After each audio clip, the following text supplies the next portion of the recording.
नमस्कार दोस्तों। City killer asteroid 2024 YRS chances of heating earth increase. तो दोस्तों, सिटी किलर एस्ट्रॉयड 2024 YR4 के चांसेस धरती को हिट करने के बढ़ते ही जा रहे हैं। NASA releases likely impact zone list, check if you are in danger. NASA ने हाल ही में इम्पैक्ट जोन के लिस्ट को रिलीज़ किया है कि इस एस्ट्रॉयड के कहाँ गिरने के चांसेस ज़्यादा हैं और क्या ये भारत पर भी गिर सकता है। तो एक बार फिर आपको नमस्कार दोस्तों, मैं हूँ इस वक्त द इकोनॉमिक्स टाइम के ऑफिशियल वेबसाइट पर और ये एक न्यूज़ सनसनी बनी हुई है इस समय। और ज़्यादा न्यूज़ के लिए द इकोनॉमिक्स टाइम को फॉलो करें। इस वेबसाइट का लिंक मैं आपको डिस्क्रिप्शन में दे दूंगा। तो चलिए शुरू करते हैं। आइए जानते हैं सिटी किलर एस्ट्रॉयड 2024 YR4 के बारे में। तो दोस्तों, नासा ने एक एस्ट्रॉयड आइडेंटिफाई किया है जिसका नाम है 2024 YR4, जिसकी अर्थ को हिट करने का चांस 3.1% है और ये धरती से 22 दिसंबर 2032 को टकरा सकता है। तो दोस्तों, जैसा कि आपको पता होगा कि एस्टेरॉयड पत्थर के बड़े टुकड़े होते हैं जो किसी स्टार या प्लैनेट का चक्कर लगाते हैं और फ्रीली स्वतंत्र रूप से स्पेस में मूवमेंट करते हैं। तो दोस्तों, एस्टेरॉयड की साइज़ 1 मीटर से लेकर के कई किलोमीटर तक की हो सकती है। एस्टेरॉयड्स, जिन्हें हिंदी में उल्कापिंड कहा जाता है, इनका कोई फिक्स्ड पाथ नहीं होता है। ये किसी भी प्लैनेट या बड़े ड्वार्फ प्लैनेट की ग्रेविटी में आकर उनकी तरफ खींचे चले जाते हैं या बहुत बार उनका पाथ चेंज हो जाता है। तो दोस्तों, नासा ने कुछ ऐसे ही एस्टेरॉयड्स की लिस्ट बनाई है जिन्हें नियर अर्थ ऑब्जेक्ट कहा जाता है।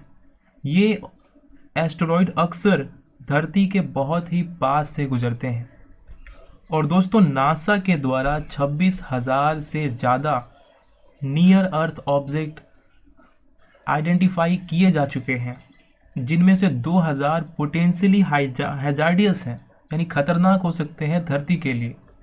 नासा इन एस्टेरॉयड के ऊपर 24 घंटे नज़र रखती है।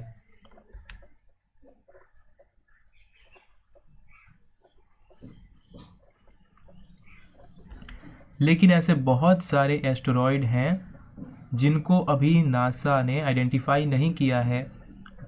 तो यहाँ पर जो एस्टेरॉयड 2024 YR4 है, उसका अर्थ को हिट करने का चांस 3.1% है, जो कि अपने आप में ज़्यादा है, खतरनाक है धरती के लिए। दोस्तों, अगर ये एस्टेरॉयड किसी शहर पर गिरता है तो उसके लिए बहुत ही खतरनाक हो सकता है। इस एस्टेरॉयड का जो प्रोजेक्शन है, प्रोजेक्शन पाथ यानी जहाँ से गुजरेगा, उसमें साउथ एशिया, अफ्रीका और अटलांटिक ओशन है। साउथ एशिया में हमारा देश इंडिया भी आता है। तो इस एस्टेरॉयड के टकराने की जो संभावना है वो भारत में भी है। जो एक्सपर्ट्स हैं वो लगातार इस एस्टेरॉयड पे नज़र बनाए हुए हैं कि इसकी ट्रेजेक्टरी क्या रहने वाली है और अगर ये पृथ्वी के करीब आता है या पृथ्वी से टकराने की स्थिति में होता है तो क्या इसका जो पाथ है वो डिफ्लेक्ट किया जा सकता है। तो दोस्तों, जेम्स वेब स्पेस टेलीस्कोप इस एस्टेरॉयड के ऊपर नज़र रखे हुए है और इसके बारे में और क्लियर डाटा हमें आने वाले समय में मिलेगा। जैसे जैसे वो धरती के करीब आता जाएगा उसके बारे में और इन्फॉर्मेशन वैज्ञानिकों को मिलेगी।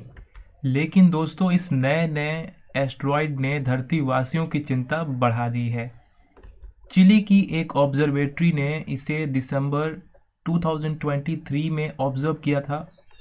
उन्होंने ये बताया था कि एक स्पेस रॉक है जिसकी धरती से टकराने का जो चांस है वो 3.1% है 22 दिसंबर 2032 में।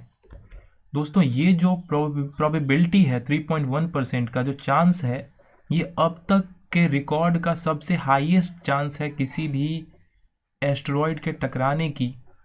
मॉडर्न जो फॉरकास्टिंग सिस्टम है इसके अनुसार ये सबसे ज़्यादा है। ये प्रोबेबिलिटी, जो प्रोबेबिलिटी 0.1% होता है, 0.01% होता है, वो भी बहुत ज़्यादा होता है। ये तो 3.1% है और ये भी काफ़ी दूर है। जैसे जैसे ये धरती के नज़दीक आएगा ये प्रोबेबिलिटी और बढ़ सकती है। अब आपके मन में ये प्रश्न चल रहा होगा कि आखिर में ये एस्टेरॉयड कितना बड़ा है। तो देखिए, ये एस्टेरॉयड 130 से लेकर 300 फीट वाइड है। यानी इसकी जो साइज़ है वो स्टैचू ऑफ लिबर्टी के बराबर है। स्टैचू ऑफ लिबर्टी की जो हाइट है वो 93 मीटर्स है। तो ये एस्टेरॉयड उसी के साइज़ का है, यानी 90 के ऊपर है। 90 मीटर्स के ऊपर इसकी एक तरीके से हाइट होने वाली है। लेकिन हम पृथ्वी वासियों के लिए ये खुशखबरी है कि अगर ये एस्टेरॉयड धरती से टकराता भी है तो ये ग्लोबल डेवस्टेशन नहीं करेगा। मतलब अगर ये गिरता है कहीं पे तो उस शहर को नुकसान पहुंचेगा, उस एरिया को नुकसान होगा, बट पूरे धरती पर कोई ऐसे प्रलय नहीं आ जाएगा जैसा कि आज से 6 करोड़ साल पहले डायनासोर्स के साथ हुआ था। कि वो जो एस्टेरॉयड डायनासोर्स को जिसने ख़त्म किया था उसका साइज़ 10 किलोमीटर से ज़्यादा था। बट ये एस्टेरॉयड भी जहाँ भी गिरे, हम तो यही मनाएंगे कि ये कभी गिरे ना और सेफली पास हो जाए अर्थ से। और दोस्तों, इस एस्टेरॉयड की वेलोसिटी यानी स्पीड 64,373 किलोमीटर पर घंटे की होने वाली है। दोस्तों, आप इसके स्पीड का अंदाज़ा इसी बात से लगा सकते हैं कि एक राइफल की जो गोली निकलती है उसकी स्पीड होती है 4,390 किलोमीटर पर हावर, जो शायद आँखों से भी ना दिखाई दे। और इस एस्टेरॉयड की जो स्पीड है वो 64,000 किलोमीटर प्रति घंटे की होने वाली है। एक सेकेंड में आप इसकी स्पीड जानकर हैरान हो जाएंगे। ये एस्टेरॉयड एक सेकेंड में 17.778 किलोमीटर ट्रैवल करता है। यानी एक सेकेंड में 17 किलोमीटर से ज़्यादा दूरी ये तय कर लेता है। इस एस्टेरॉयड का जो इम्पैक्ट होगा उसकी एनर्जी 8 मेगाटन TNT के बराबर होगा। यानी कि हिरोशिमा में जो बम गिराया गया था US के द्वारा, उससे 500 गुना ज़्यादा ताकतवर एनर्जी इससे निकलेगी। आप समझ सकते हैं कि अगर ये दिल्ली पे गिरता है तो आसपास के जितने भी शहर हैं वो सारे मतलब पूरी तरीके से डिस्ट्रॉय हो सकते हैं। और इसके बाद भूकंप भी बहुत बड़े स्केल पर आने वाले हैं, आ सकते हैं। दोस्तों, इस एस्टेरॉयड का खतरा भारत के ऊपर भी है। साथ में इसका जो खतरा है वो पैसिफिक ओशन में गिर सकता है, नॉर्दर्न साउथ अमेरिका में गिर सकता है, अटलांटिक ओशन में गिर सकता है, अफ्रीका में गिर सकता है, अल्बेनियन सी में, और साउथ एशिया में जहां हमारा इंडिया है। इसके स्ट्राइक जोन में मुंबई भी है, कोलकाता है, ढाका है, बोगोटा, लाओस और ऐसे बहुत सारे शहर हैं। और इन शहरों में कुल मिलाकर 11 करोड़ से ज़्यादा लोग रहते हैं। लेकिन दोस्तों, घबराने की कोई बात नहीं है, क्योंकि नासा ने अपना डार्ट मिशन लॉन्च किया था जिसका मकसद ही यही था कि धरती से टकराने वाले जो ऑब्जेक्ट हैं, जो एस्टेरॉयड हैं, उनकी दिशा को बदलना, उनसे धरती को सुरक्षित करना। इसके अलावा चीन और यूरोपियन यूनियन की जो स्पेस एजेंसी है उसने भी बहुत सारे यहाँ पर मिशन लॉन्च किए हैं।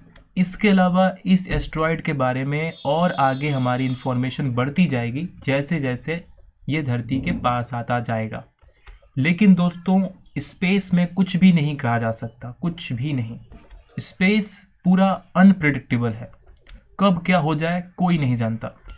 फिलहाल वीडियो पसंद आया हो तो लाइक कीजिएगा, चैनल पर नए हो तो सब्सक्राइब कीजिएगा, वीडियो को शेयर ज़रूर कीजिएगा और अपना कमेंट में राय देना मत भूलिएगा।